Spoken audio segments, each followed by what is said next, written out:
What drew you to the early childhood field? What Education. drew me to the early childhood profession was my interest in helping young children learn, grow, and feel successful. I have worked with children with different abilities and special needs for about 17 years.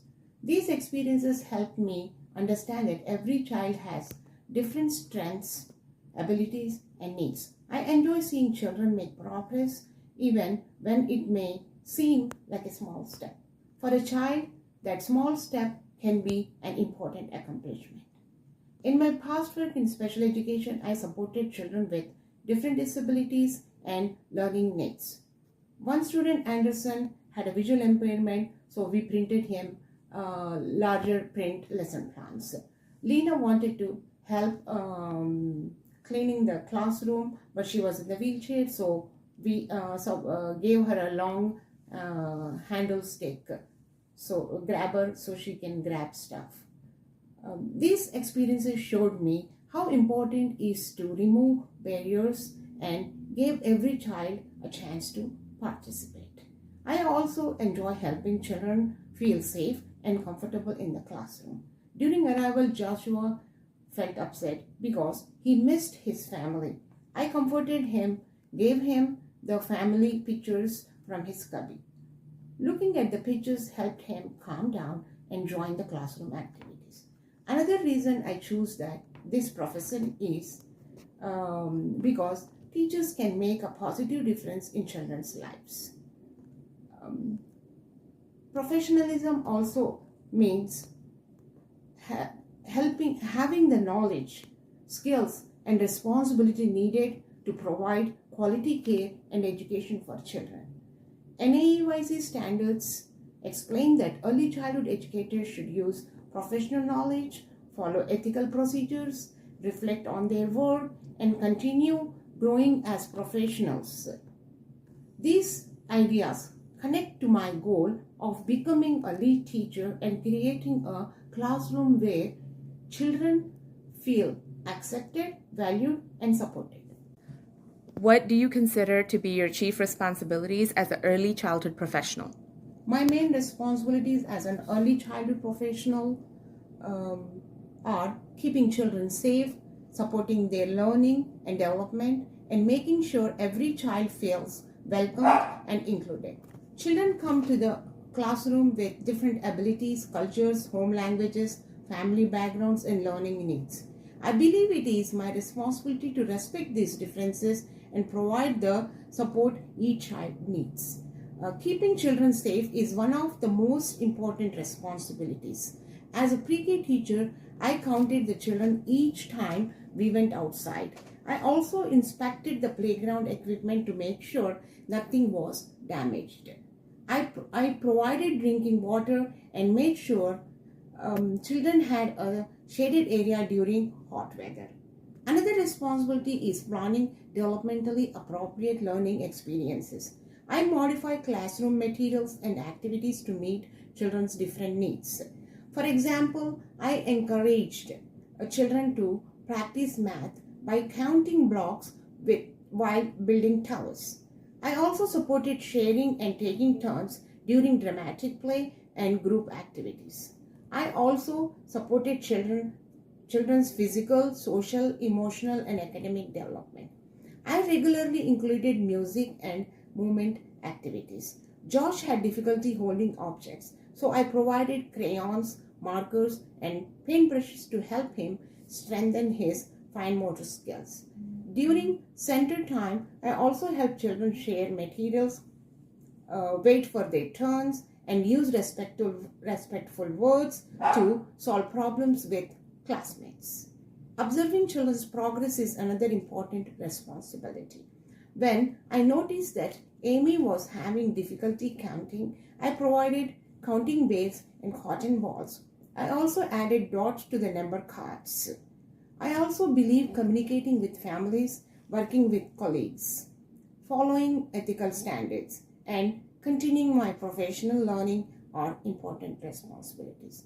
The NAEYC standards explain that early childhood educators should use professional knowledge, follow ethical practices, and continue learning and reflecting on their work. Virtual Lab School also explains that professionalism includes being responsible, respectful, dependable, and committed to children and families.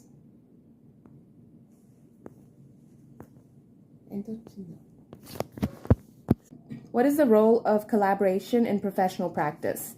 Address collaboration with other professionals as well as families. Collaboration is important in early childhood education because one teacher cannot meet every child's needs alone. Children receive better support when teachers, families, and other professionals share information and work toward the same goals. In my classroom, my co-worker and I share classroom duties and responsibilities. During small group time, we both lead different groups and collect information about the children's learning. We share what we observed and talked about children's progress, behavior, strengths, and needs. If I have to take a day off, I let my coworker know in advance so she can plan activities for my absence. This helps the classroom continue running smoothly. I also work with other professionals when a child needs additional support. This may include the lead teacher, special education teacher, speech language pathologist, occupational therapist, physical therapist, counselor, or school director. For example, when Patrick had difficulty joining classroom activities, I talked with his family and the teaching team. We discussed additional support, changes to the classroom activities, and whether he might need further assessment.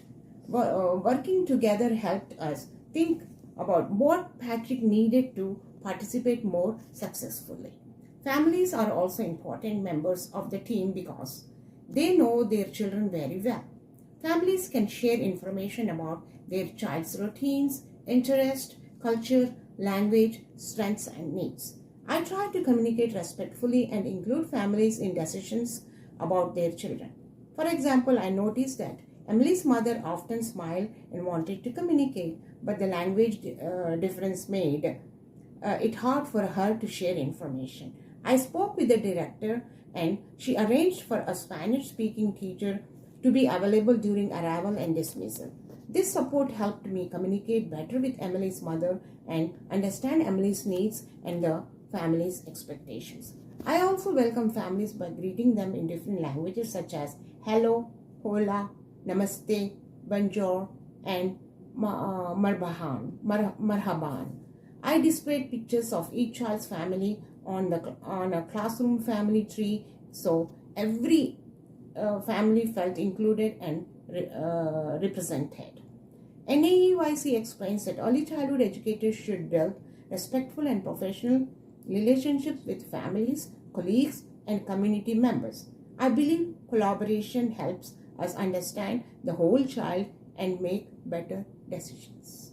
What strategies do you routinely utilize to ensure that you are critically reflecting on your own growth as an early childhood professional?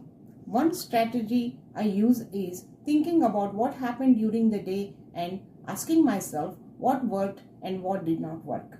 After an activity, I think about whether the children were interested, whether they understood the directions, and whether every child was able to participate.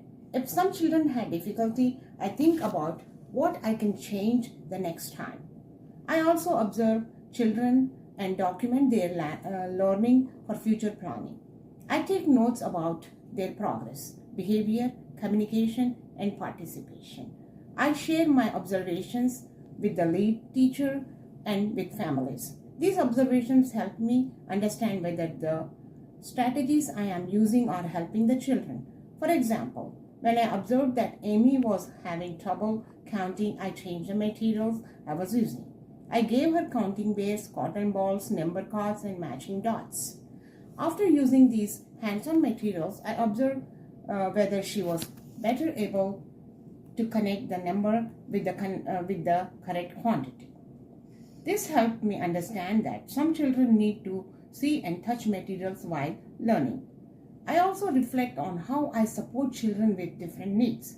When Emily had difficulty understanding English directions, I used visual cards and hand movements. When Joshua had difficulty holding objects, I offered crayons, markers, and paintbrushes. These experiences helped me think about whether my activities are meeting the needs of all children. Another strategy is asking the lead teacher and other co-workers for feedback. Sometimes another teacher may notice something that I did not notice. I listen to their ideas and use their suggestions to improve my practice. I also share my own observations so we can learn from each other. I also reflect on whether I am acting professionally and ethically. I always respect other people's privacy and keep personal information confidential. When my coworker Jessica was going through a difficult time, I listened to her without sharing her personal situation with anyone else. I continue my professional learning by completing my bachelor's degree in early childhood studies, reading course resources, reviewing early childhood standards, and learning new teaching strategies. NAEYC Standard 6 explains that early childhood educators should be reflective professionals who continue developing their knowledge and skills. Reflection helps me recognize my strengths and also understand the areas where I still need to grow. Briefly describe an issue that might be the focus of current or future advocacy efforts and explain why advocacy is a hallmark of professionalism in the early childhood field. One issue that might be the focus of my current and future advocacy efforts is making sure every young child has access to high quality and inclusive early childhood education. Some children may experience barriers because of a disability, family income, home language, culture, housing situation, transportation, or limited access to early learning program. This issue is important to me because I have worked with children with different abilities and special needs for 17 years. I have seen that children may need adapted materials or additional support to fully participate. Anderson had a visual impairment, so I printed his work using larger letters and numbers.